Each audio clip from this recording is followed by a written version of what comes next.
నాగబాబు గారు మంత్రివర్గంలో చేరబోతున్నారనేది ఒక దృఢమైన వార్త ఇవాళ వెలుగులోకి వచ్చింది. చంద్రబాబు నాయుడు గారే దాన్ని ప్రకటించారు. ఇక్కడ చాలా కీలకమైన నిర్ణయం ఇది.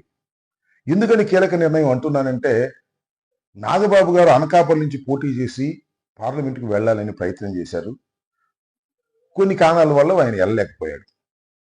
ఆ తర్వాత మన రాజ్యసభకి వెళుతారని అందరూ ఆశించారు. పవన్ కళ్యాణ్ గారు కూడా ఆయన రాజ్యసభకు పంపిస్తారని భావించారు. కానీ సతీష్ అనే తెలుగుదేశం వ్యక్తిని పార్లమెంటుకు పంపేందుకు చంద్రబాబు నిర్ణయం తీసుకొని కాంప్రమైజింగ్గా ఈయనకి ఎమ్మెల్సీ ఇచ్చి రాష్ట్రంలో మంత్రివర్గంలోకి తీసుకోవాలని నిర్ణయించినట్టుగా మనకు అర్థమవుతుంది. ఇది ఏ విధమైనటువంటి నిర్ణయం?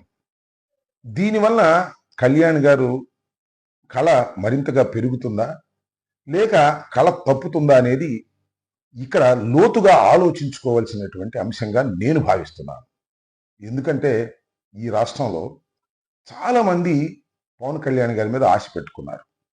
21 సీట్లు గెలుచుకుంటే 3 మంత్రులు అయ్యారు. ఇంకా బీసీలు ఉన్నారు, ఇంకా ఇతర సామాజిక వర్గాలు ఉన్నారు.